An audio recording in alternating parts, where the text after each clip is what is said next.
Ed, good morning. The US inflation numbers for the month of April to be released later on tonight.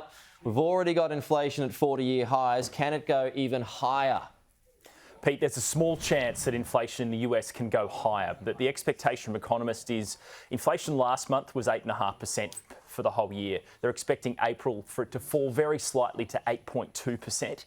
And that would still keep inflation at a 40-year high in the United States. This is a critical set of inflation numbers for not just the US economy, but for economies all over the world, particularly Australia. We'll get to see how the US Federal Reserve's impact of raising interest rates in March, what impact that had on inflation. And we know cash rates are going up all over the world. It's 0.75% now in America, likely to get to around 2% by the end of this year.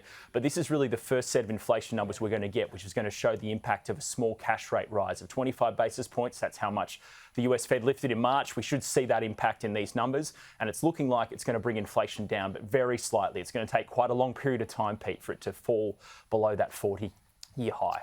OK, Commonwealth Bank will release its third quarter trading update tomorrow, Ed. Analysts are expecting pretty strong result here. Yeah, look, we've had the half-year profit results from the other big four banks. Commonwealth Bank's on a different reporting cycle. It's their third quarter, but it's expected to be a particularly good quarter for them.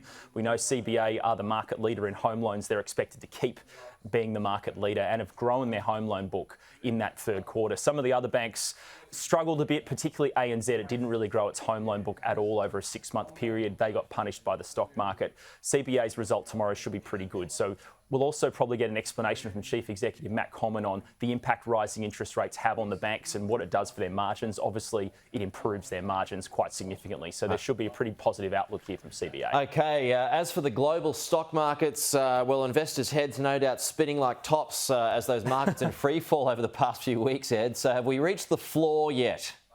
Pete, I think we're pretty close to reaching the floor. I don't know if we're there just yet. Look, just looking at the stock markets last night in America, it was a little bit mixed. Some of them, the Nasdaq tech stocks went up. The Dow Jones and the S&P 500 fell slightly. Aussie markets meant to fall about 0.2% today. But I think markets are just waiting for this US inflation figures, which come out at 10:30 p.m. East Coast time in Australia tonight. And there'll be a bit of a market reaction to that. But obviously the markets have been in free fall for the last couple of weeks. And yesterday was a pretty tough day for the Aussie stock market. And we've had a lot of tough days recently. Sure have been. Investors are starting to buy on the dip. And it looks like we're going to start going back up pretty soon. Yeah. What's that quote again? Buy whenever it... Eat. Look...